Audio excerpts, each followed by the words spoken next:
The major powers of World War II didn't just have a handful of tank destroyers, but their combined inventory was truly staggering. From the desperate improvised conversions to the purpose-built legends, let's take a look at every single tank destroyer that took to the battlefield. Let's begin with Germany's Panzerjäger. This was Germany's first attempt at a mobile anti-tank platform. It was crude, lightly armored, and mounted a captured Czech 47 mm gun on a Panzer-worn chassis. While inadequate against later Allied armor, it provided valuable early war experience in mobile anti-tank warfare. Production was limited with only around 200 built. Up next, the Marder family.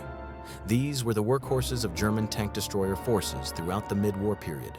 Built on obsolete Panzer II and captured French chassis, they mounted powerful 75mm guns in open-topped fighting compartments. While the crew protection was minimal, these vehicles were highly effective and numerous, with over 1,900 produced across all variants. Then we have the Nashorn. This tall, ungainly vehicle mounted the fearsome 88mm PaK 43 gun on a Panzer IV hybrid chassis. It was awkward, thinly armored, and the high silhouette made concealment difficult. However, its gun could destroy any Allied tank at extreme range, making it a deadly long-range sniper. Panzerjäger 38T. Hetzer, the famous Hetzer. This compact design was based on the Czech 38T chassis and featured excellent sloped armor and a low profile. It was cheap to produce, mechanically reliable, and could ambush enemy armor with devastating effectiveness. Over 2,800 were built, making it one of the most successful late-war German designs. The StuG 3. While technically an assault gun, it became Germany's most effective tank destroyer by necessity. It was sturdy, reliable, and could be produced quickly using existing infrastructure. With over 10,500 built, it destroyed more enemy armor than any other German AFV in the war. StuG I4. Meanwhile, the StuG I4. When StuG 3 production facilities were damaged by bombing, the superstructure was mated to the Panzer IV chassis. It performed identically to its predecessors and helped maintain production numbers during critical periods. Around 140 were manufactured. Jagdpanzer IV. This fully enclosed tank destroyer featured sloped armor superior to the StuG series and mounted the long 75mm gun. It was effective, well-protected, and mechanically sound. Production difficulties meant only about 1,500 reached the front lines. Up next, a rare variant, the Jagdpanzer 38T Starr. This experimental version of the Hetzer featured a rigid gun mount instead of a limited traverse mounting. Testing revealed the design offered no significant advantages, and the project was quietly abandoned after a small production run. The Jagdpanther. This was arguably Germany's finest tank destroyer design. It was sleek, heavily armored, and mounted the 80mm PaK 43 gun in a well-protected superstructure on the Panther chassis. Had more been available earlier in the war, things might have been very different. Only 415 were completed. Then we have the Ferdinand, later redesignated Elefant. This behemoth mounted the 88mm PaK 43 in a massively armored casemate on the failed Tiger P chassis. Unfortunately, serious design flaws, including no machine gun and poor reliability, crippled its early deployment at Kursk. By the time improvements were made, they were struggling against overwhelming Allied numbers. On the heavier side, the Jagdtiger. This was the heaviest armored fighting vehicle to see service in WWII. Mounting the colossal 128mm PaK 44 gun and protected by up to 250mm of armor, it could destroy any Allied tank from incredible distances. Sadly, chronic mechanical breakdowns and fuel shortages meant most were abandoned by their crews. Only about 80 were built. Now let's move on to America's tank destroyer force, M3 gun motor carriage, GMC, the M3 GMC. This was a desperately quick improvisation, a 75mm gun mounted on an M3 half-track. It was nicknamed the Purple Heart Box by crews due to its complete lack of armor protection. However, it served with remarkable effectiveness in North Africa before better designs became available. The M6 GMC, another half-track-based design, this time mounting a 37mm anti-tank gun. An earlier generation design featuring inadequate firepower, which made it clearly obsolete by 1942. It was relegated to training units and Pacific theater operations where Japanese armor was lighter. Then we have the M10 Wolverine. It was the most numerous American tank destroyer used during the conflict. While mobile and mounting a capable 3-inch gun, it was lightly armored with an open-top turret. German tankers often considered it vulnerable, especially to return fire from Panthers and Tigers. Over 6,400 were produced. M18 Hellcat. This was perhaps America's most effective tank destroyer design. Its exceptional speed, up to 55 mph, allowed it to reposition rapidly and evade counterattacks. Despite thin armor, aggressive crews used hit-and-run tactics to devastating effect.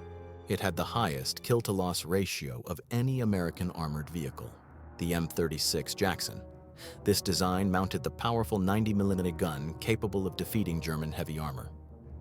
It was fast enough to keep pace with advancing columns and well-armed enough to engage Tigers and Panthers on equal terms. It arrived late in 1944 but proved highly successful. Around 2,300 were built, or the T-28 Super Heavy Tank. This was a promising but ultimately unsuccessful prototype designed to breach German fortifications. While intended to be the ultimate assault vehicle, testing revealed it was absurdly slow and mechanically unreliable.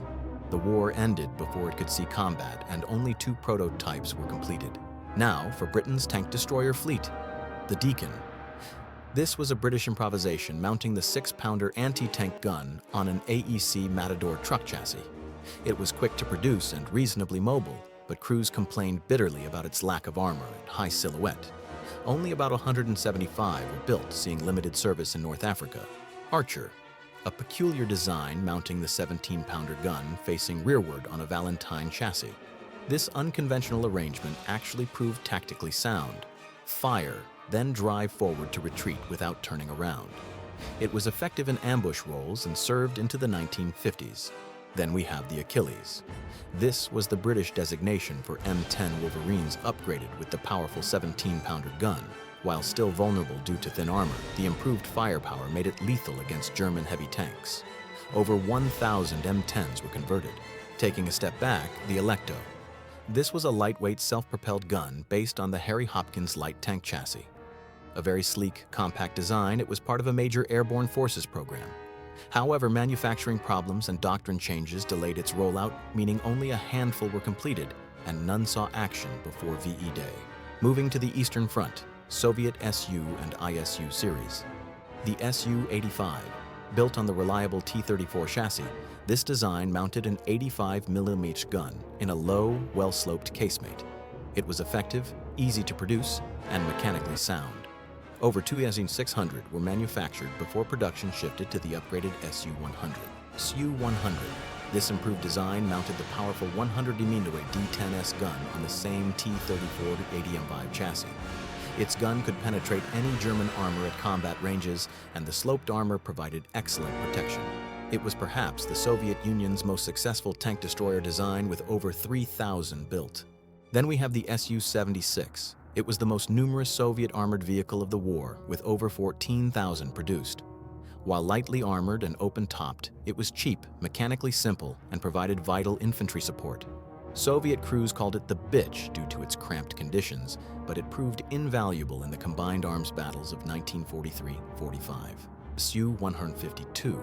This beast mounted a 152mm howitzer on the KV-1S heavy tank chassis. Nicknamed the Beast Slayer after destroying tigers and elephants at Kursk, it could obliterate any target with devastating effect. Around 670 were built before production shifted to the ISU series. ISU-152. This heavy assault gun carried the same 152mm gun on the improved IS-2 chassis. It was heavily armored, powerfully armed, and could destroy fortifications as easily as tanks. Over 4,600 were produced, and it remained in service for decades after the war. The ISU-122.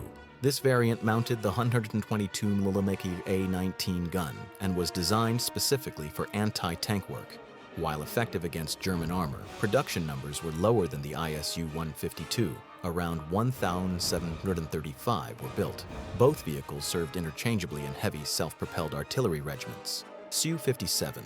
This was a foreign design, the American M3 half-track, modified with a Soviet 57mm ZIS-2 anti-tank gun. It was hurriedly produced under Lend-Lease arrangements to bolster Soviet forces. While mobile, crews found it too lightly protected for frontline combat. Only about 60 were completed. Now for Italy's limited tank destroyer inventory, the Semovente da 47-32. This compact vehicle mounted a 47mm gun on the L640 light tank chassis, an earlier generation design featuring inadequate firepower, which made it clearly obsolete against Allied armor in North Africa. It was primarily used for infantry support rather than tank hunting. The Semovente da 7518.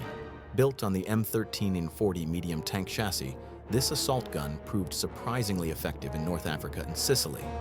It was sturdy, reliable within the limits of Italian manufacturing, and the 75mm howitzer could engage both armor and fortifications.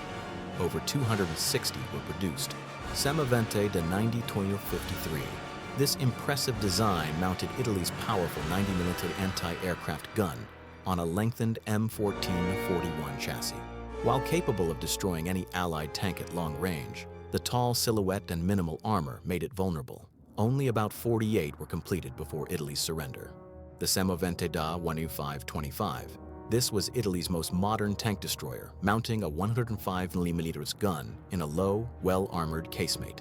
Its firepower was formidable and armor protection adequate.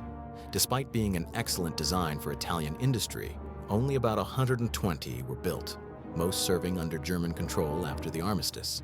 Taking a step back, Japan's limited anti-armor vehicles, the Type 1 WWII. This self-propelled gun mounted a 75mm gun on the Chiha chassis with minimal protection. It was intended primarily for infantry support rather than tank destruction, as Japanese doctrine didn't emphasize armored warfare. Around 124 were built. Type 1 WWII, an improved version with slightly better armor protection for the crew. Production was limited, with only around 54 completed. These vehicles saw limited action in the Philippines and home islands defense. The Type 3 WWII. This variant featured a fully enclosed fighting compartment, a rarity for Japanese AFVs. It was the most protected Japanese self-propelled gun design. However, manufacturing problems delayed its rollout, meaning only about 40 saw any action before the war ended. The Type 4 WWII. This mounted a 150mm howitzer on a Chiha chassis for infantry support. While not a dedicated tank destroyer, it could engage armor when necessary. Only about 12 were produced due to resource shortages and shifting priorities. Finally, France's brief contributions before 1940, the Laffly W15 TCC. This was a Portee-type vehicle carrying a 47mm anti-tank gun on a 6x6 truck chassis. It was quick to deploy the gun for firing, but offered no crew protection. A small number served in 1940 before France's collapse. Then we have various improvisations based on the Renault UE Chenelet carrier. Some were fitted with 37mm or 25mm anti-tank guns in desperation during the 1940 campaign. These were clearly obsolete and offered minimal combat value against German armor. Taking a step back, captured Lorraine. 37L carriers were later converted by Germany into the Marder wide tank destroyer series. While originally French supply tractors, under German hands, they became effective anti-tank platforms, mounting captured guns. This demonstrates how desperate both sides were to field mobile anti-tank weapons.